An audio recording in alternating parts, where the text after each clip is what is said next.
What happens when revenge feels good for one night, but costs everything the next morning? I thought I was proving a point when I crossed the line with my boss. I told myself it was about freedom, power, control. But my husband didn't shout, didn't beg, didn't even argue. He just smiled once, said he'd handle it properly, and I realized too late what that really meant. I'm Lenora Vale, and I used to think silence was the worst kind of punishment. Evan, my husband, was the quiet type, steady, careful, always calm. I told people he was distant, that he didn't show love the way I needed. Maybe that was true, or maybe I just wanted a reason to be cruel without feeling guilty. I spent years waiting for him to change, for him to make me feel like the woman I thought I deserved to be. But Evan never played those games. He worked, came home, helped with our daughter, and somehow still managed to make everything about routine. I used to call it control. Now I wonder if it was just maturity. When I met Darren, my boss, everything felt different. He noticed the details, my perfume, my hair, the way I carried myself. He told me I was wasted on a man who didn't know what he had. I liked hearing that. I liked the way it made me feel powerful again, as if I was the one choosing what to give and what to withhold. So when Evan stopped trying to argue, I decided to prove he'd pushed me too far. I told myself it wasn't betrayal. It was balance, a lesson. If he wouldn't appreciate me, someone else would. But what I didn't expect was how calm he'd be when he found out. No shouting, no begging, just quiet eyes and a simple promise that he'd handle it properly. I thought he was bluffing. I thought I still held the power. Now, looking back, I can't tell if I was trying to hurt him or if I was daring him to finally hurt me back. Before we dive deeper into this story, I have one small request. Please subscribe, drop a like, comment, and hit that hype button to boost this channel so more people can discover these incredible stories. It started on a Tuesday, the kind of evening that felt too ordinary to ruin anything. Evan was late again, caught in traffic or some endless meeting. I sat at the kitchen table staring at the clock, picking at dinner that had already gone cold. He texted, "Be home soon, sorry." The same message as always, no heart, no warmth, just the routine apology of a man who'd already stopped trying. When he finally walked in, he kissed our daughter on the head, set down his briefcase and said, "Smells nice." I told him it was already cold. He said, "Then I'll heat it up." I wanted him to say more, to notice that I'd dressed up a little, that I'd actually done my hair, but he didn't. We sat across from each other, chewing in silence. The sound of the fork against the plate felt louder than breathing. I said, "Do you even like talking to me anymore?" He looked up, confused. "Of course I do." "Then why don't you?" I asked. He said, "Because every time I do, you turn it into a fight." That stung, mostly because it was true. I said, "Maybe if you showed a little emotion, I wouldn't have to push you." He sighed, the kind of long exhale that made me want to scream. "I'm tired, Lenora. Can we not do this tonight?" I smiled tightly. "Of course, wouldn't want to ruin your peace." He didn't respond. He just gathered the plates and started washing them. Watching him like that, calm, focused, detached, made me want to break something. When he went upstairs, I sat at the table scrolling through my phone, angry for reasons I couldn't explain. Then I saw a notification from work.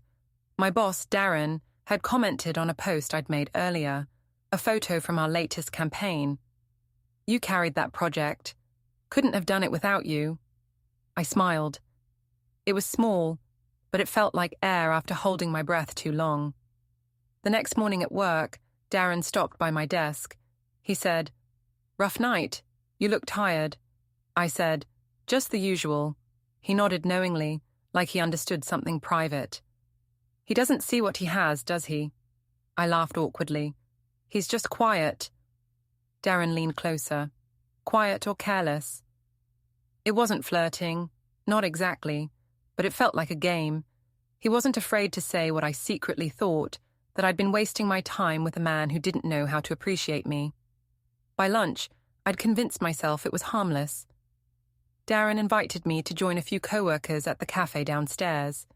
He bought my drink, told a story that made everyone laugh, and somehow made sure his eyes never left mine. When I got back to my desk, there was a message waiting for me.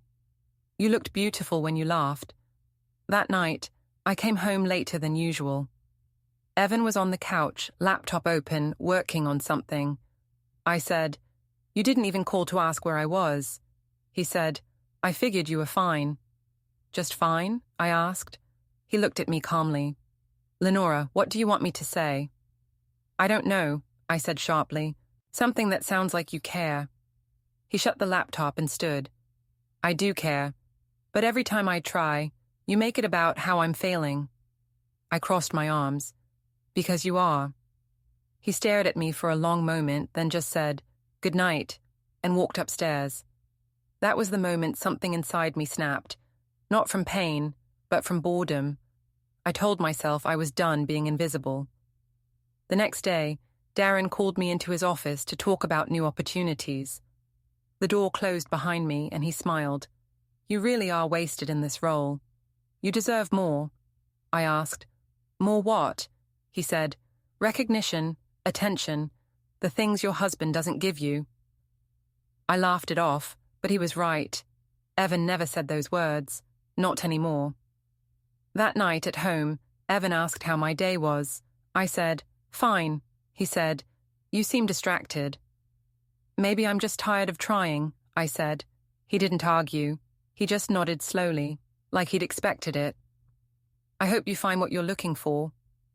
That should have been a warning, but I took it as permission. Later, when he was asleep, I checked my phone.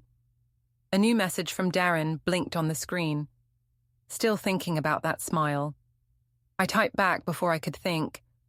"Maybe you shouldn't." He replied instantly. "Maybe I can't help it." I stared at the phone for a long time. I told myself it was harmless, that Evan had no right to complain when he never even noticed me. The next evening, Evan worked late again. I poured a glass of wine and scrolled through messages. Darren had sent another. "Drinks tomorrow? Just the two of us. You deserve to relax." I hesitated only a moment before typing, "Maybe." When Evan came home, I was already in bed, pretending to sleep. He whispered, "Night, Lenora," like always. I didn't answer. The next morning, I told him I'd be home late, that I was covering for a co-worker. He said, "Okay, don't overwork yourself." No questions, no suspicion, nothing. It made me furious and relieved at the same time. I wanted him to notice, to fight, to prove I still mattered, but his calmness made me feel invisible all over again. At work, Darren stopped by my desk again. "So, drinks tonight?" I smiled and said, "Sure. Why not?" That night, I stood in front of the mirror for too long, adjusting my hair, changing earrings, picking lipstick I hadn't worn in years. I told myself it wasn't about him. It was about proving I still could. As I grabbed my purse, Evan looked up from the couch. "Out with Rachel?" he asked. "Yes," I said quickly. He nodded once, turning back to his laptop. "Have fun." Two simple words, no hesitation, no jealousy. It almost made me hate him. As I shut the door behind me, I caught my reflection in the glass. Calm face, steady eyes. But underneath it all, a single thought kept circling in my head. If he won't fight for me, I'll make him wish he had. Phone buzzes in her hand, message from Darren. "Can't wait to see you tonight." The bar was loud enough to drown out my thoughts, which was exactly what I wanted. Darren met me there, already waiting with 2 drinks. He smiled like we had some secret the rest of the world didn't need to know. "Rough week?" he asked. I said, "Something like that." He laughed and said, "You don't strike me as someone who lets anyone walk over her." That was all it took. I told him about Evan, how calm he always was, how nothing ever seemed to reach him. Darren listened like every word was precious. He said, You sound like someone who's tired of being the responsible one. I nodded. It felt good to be seen, even if I knew it was temporary. By the second drink, I'd convinced myself it was harmless. A little attention never hurt anyone. But then he said, "You deserve someone who knows how to handle a woman like you." The word handle sat heavy in my mind. I didn't stop him. I told myself it was his fault for pushing, but deep down, I knew I was giving him exactly what he wanted. When I got home that night, Evan was still awake. He looked up from the couch and asked, "How was Rachel?" I froze for a second, then said, "Fine. We just talked." He nodded. "I'm glad." He didn't sound jealous or suspicious. He just sounded done. I went upstairs before he could say anything else. In bed, I stared at the ceiling, feeling both proud and hollow. I told myself he deserved it for never fighting for me, for never showing he cared enough to ask questions. The next morning, he made coffee like always. "You're up early," I said. He smiled slightly. "Some of us still like to start the day right." The calm tone made my chest tighten. It was like nothing touched him. I snapped, "You don't have to act perfect all the time." He said, "I'm not acting." He left for work, and I slammed the mug into the sink just to hear something break. At the office, Darren acted like nothing had happened. He complimented my presentation, leaned too close when we reviewed slides, and smiled whenever I laughed. It became our rhythm. Subtle looks, small touches, hidden messages. I told myself it was only flirting, that I hadn't crossed a real line yet. During lunch, Rachel asked if Evan and I were okay. I said, "He's the same as always." She said, "That doesn't sound good." I told her, "He never wants to try anything new. It's like living with a wall." She raised an eyebrow. "So you're trying to break it?" I said, "Maybe." That night, I came home to find Evan cooking. He rarely did that unless something was bothering him. "You didn't have to," I said. He replied, "I wanted to." We ate in near silence. Halfway through, he said, "You seem different lately." "Different how?" I asked. "More confident," he said. I smirked.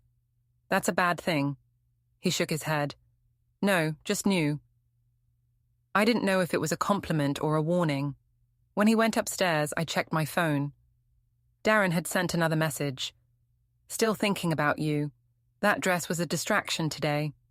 I stared at it until the words blurred. I typed back, "Stop," then deleted it and replied, "You started it." That weekend, Evan's sister Sophie invited us to dinner. I didn't want to go, but he insisted. "It'll be good for us," he said. We arrived late. Sophie and her husband were already seated, with Evan's mother, Diane, at the end of the table. The conversation was stiff at first, small talk, polite questions. Then Diane said, "Evan, I saw something online. A photo of Lenora and her boss. I hope it was just work-related." I froze. Evan looked at me but said nothing. I forced a laugh. It was a networking event. Diane didn't smile. "Of course." The silence stretched. Sophie changed the subject, but I could feel everyone's judgment sitting heavy on me. When we got home, I turned on him. "You told your family?" He looked at me evenly. "I didn't have to." "So you're just letting them think the worst?" He said, "I'm not letting them think anything. I'm just not lying for you." That made me furious. "You're punishing me for something you don't even understand." He said, "Then explain it." I hesitated. "You never make me feel wanted, Evan. You shut me out." He didn't shout.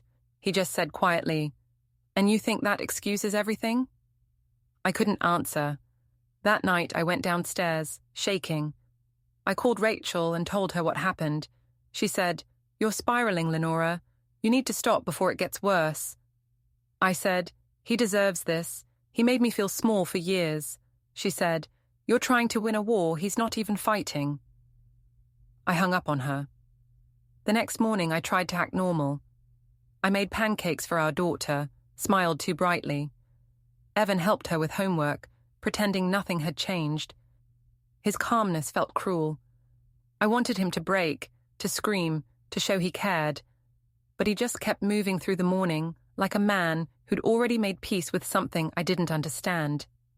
When he left for work, he kissed our daughter's head and said, "Be good for your mum." Then he looked at me and added, "We'll talk soon." The way he said it made my stomach twist. That afternoon, I got an email from HR. Reminder, professionalism and conduct training this week. I wondered if it was about me. My hands shook as I closed my laptop. Later that evening, when Evan came home, he didn't look tired. He looked resolved. He sat at the kitchen table, calm and steady as ever. I asked, "What's wrong?" He said, "Nothing's wrong. I just finally understand." "Understand what?" He said, "That peace isn't something you give. It's something I can take back." He stood up and went to the guest room, closing the door behind him. For the first time, I didn't follow, but a few minutes later, I heard something faint through the wall, a slow, steady sound. Printer starts spooling quietly from the guest room. I told myself it was just work, but deep down, I knew that sound wasn't his job.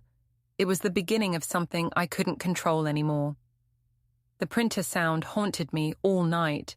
I lay awake, staring at the ceiling, imagining what he could be printing. Tax forms? Work reports?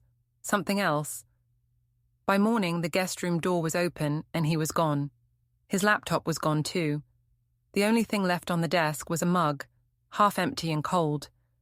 I told myself it didn't mean anything, but a tight feeling stayed in my chest. When he came home that evening, he was polite. Too polite. He asked how my day was, if I'd eaten, if I needed anything. He didn't mention the tension between us, and that scared me more than anger would have. I said, "You don't have to act like everything's fine." He said, "I'm not acting, I'm just choosing peace." That word again, peace. I hated it. It felt like a weapon. He used to make me look like the unstable one. I snapped, "You think you're better than me because you don't yell." He said softly, "No, Lenora, I think I'm just done yelling into a wall." I didn't know how to respond, so I just turned away. Later, when I checked his phone on the counter, I noticed a new contact, just a first name, D. He never used initials. He was careful, organized. I didn't dare ask who it was, but the idea of him having secrets made me burn. He was supposed to be the predictable one. The next day, Darren called me into his office again. He said, "Rough week?" I said, "My husband's acting weird." He leaned back in his chair and smiled. "Weird how?" I told him about the silence, the politeness, the distance. Darren said, "He's losing control. That's what happens when you stop feeding a man's ego." I laughed, but it sounded forced. We went to lunch at a small place near the office. I felt eyes on me the whole time, co-workers, maybe even Evans. I kept looking over my shoulder, paranoid. Darren said, "Relax, you're allowed to have a little fun." That night, Evan wasn't home when I got back. Our daughter was asleep, the house quiet. On the kitchen table sat a small stack of folders, neatly labeled household, expenses, schedule. My stomach dropped. I flipped through one. It was just lists, budgets, notes about shared accounts. Nothing illegal, nothing dramatic, but too organized, too deliberate. I called Rachel. "He's planning something," I whispered. She said, "Like what?" "I don't know, but he's making files." "Maybe he's just being practical," she said. "No," I told her. "He's calm. Too calm. He's never this calm unless he's already decided something." The next morning, he greeted me like nothing had changed. He even made breakfast. Our daughter giggled while he flipped pancakes. He looked so normal that I started to doubt myself. Maybe I was overreacting. Maybe this was just guilt making me paranoid. Then he said, "I'll be out later, meeting downtown." I froze. "For work?" He smiled faintly. "Something like that." When he left, I noticed his planner on the counter. I opened it before I could stop myself. One note stood out. Downtown, 10:15. No details, no explanation, just that. My stomach turned cold. At work, I couldn't focus. Every email felt suspicious. Every phone buzz made me jump. Darren noticed. "You're distracted," he said. I told him, "Evan's planning something." He said, "He's bluffing. Men like that always do." I wanted to believe him. I wanted to believe Evan was too passive to actually act. That evening when I got home, Evan was sitting in the living room with a notebook open. I asked, "What are you writing?"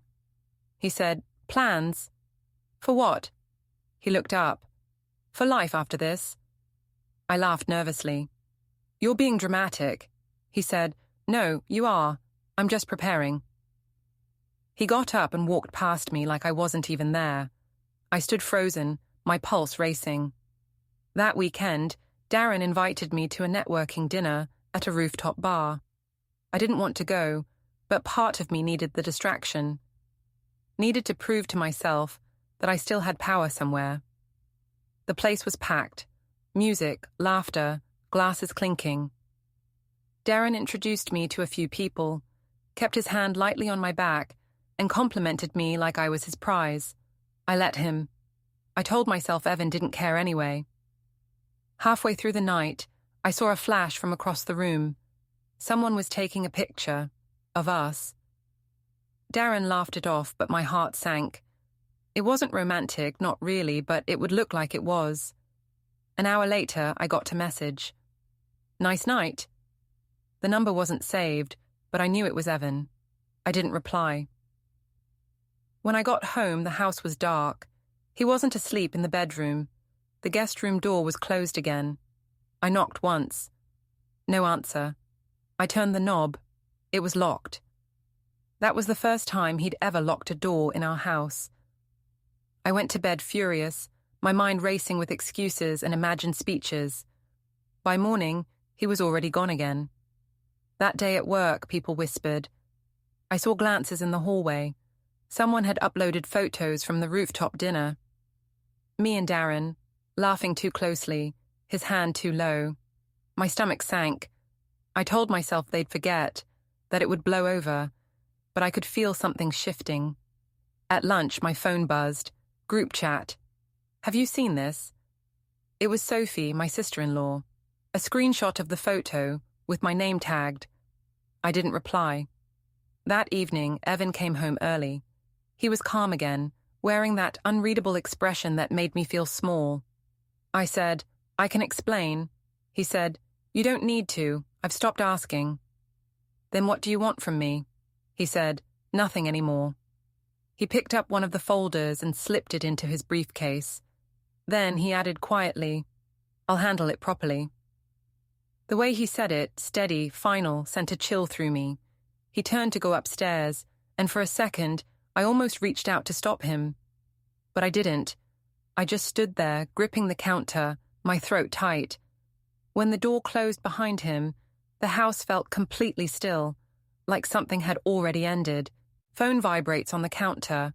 Message preview. Meeting confirmed for tomorrow, 10:15 downtown. My breath caught. I didn't know what meeting it was, but for the first time, I was the one afraid of what he might do next. The next morning, Evan was already gone before sunrise.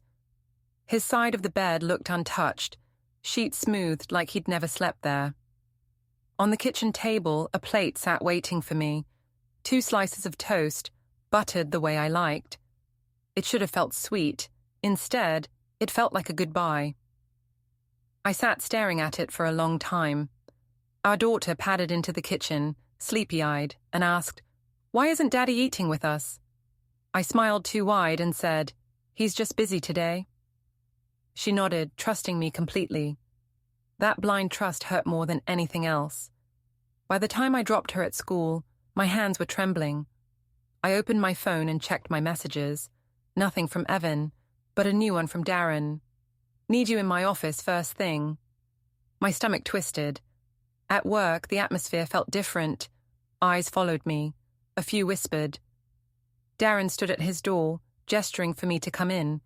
When I did, He shut the door and said quietly, "Someone sent those photos to HR." I froze. "What photos?" He raised an eyebrow. "You know which ones." I swallowed. "They were just pictures." He sighed. "That's not how they look."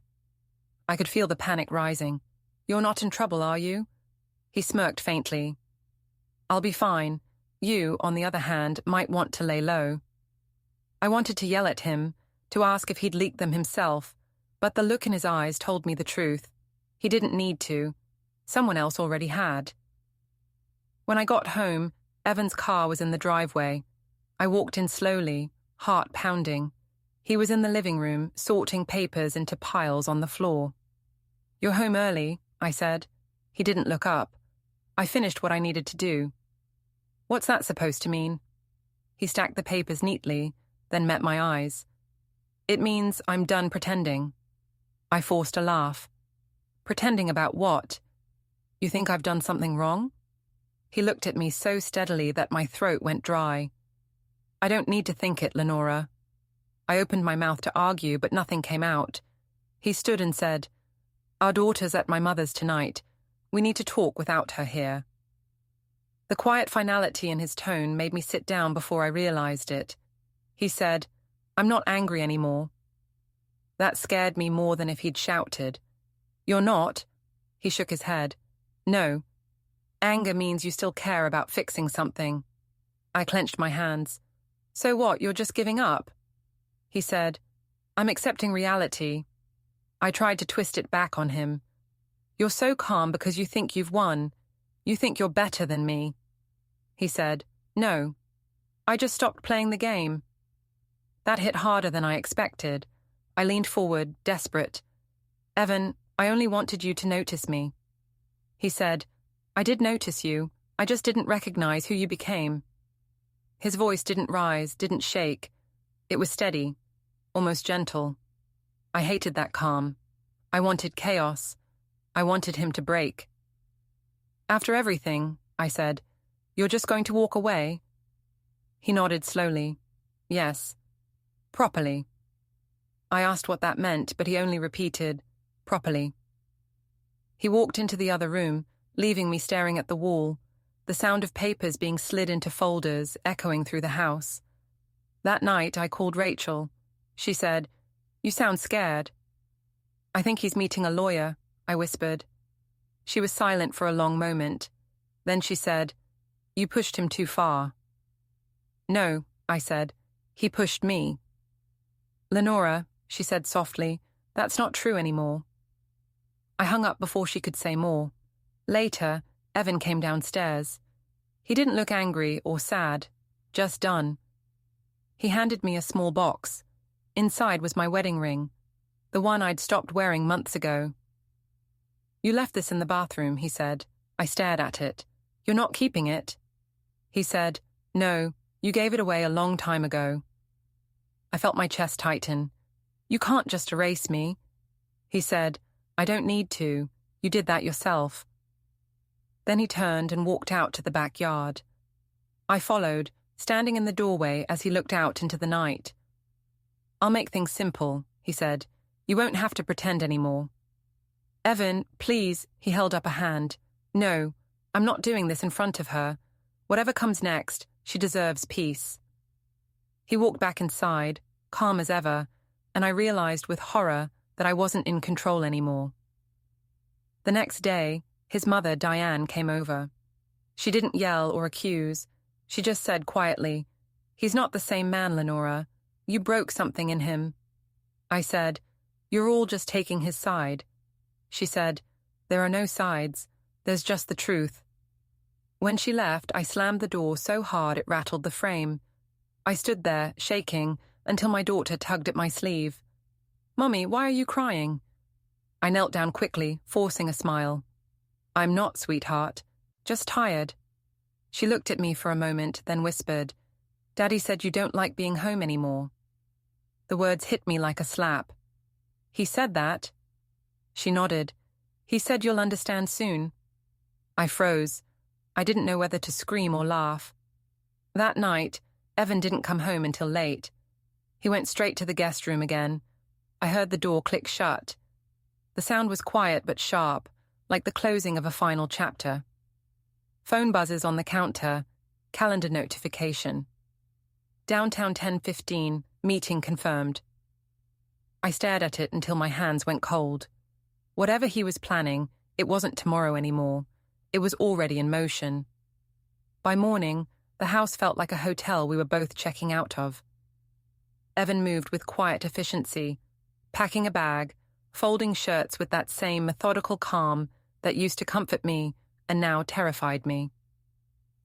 I sat at the kitchen table, pretending to scroll through my phone, pretending not to notice. He poured himself coffee and asked, "You need anything?" His tone was polite, almost detached. I said, "You're really leaving then?" He looked up, met my eyes, and said, "For a few days." "Where?" I asked, voice rising.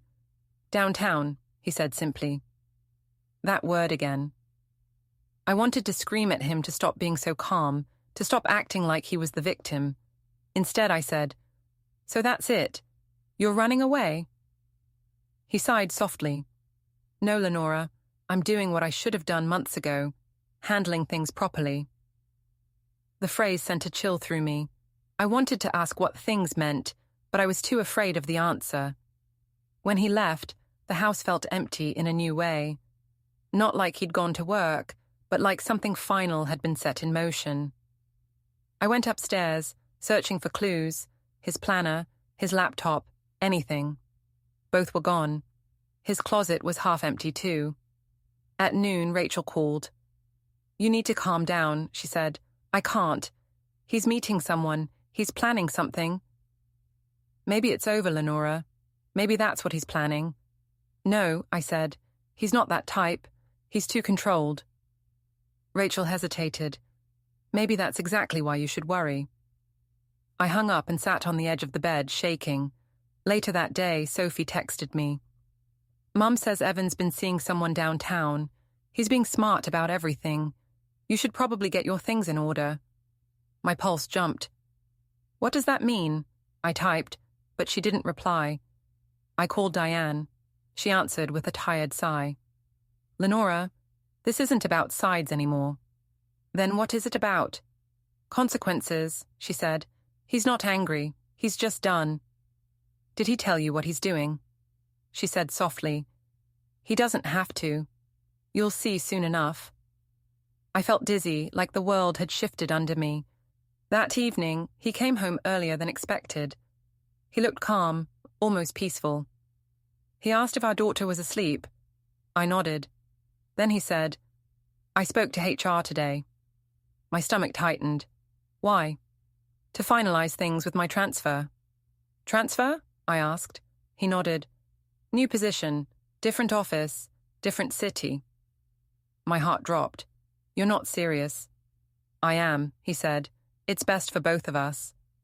I laughed, but it came out hollow. "You think you can just move on that easily?" He looked at me steadily. "You already did, Lenora. I'm just catching up." I felt tears burning, but I refused to let them fall. "You can't take her away from me." He said calmly, "No one's taking anyone away. Everything will be handled properly." That word again. It felt like a sentence.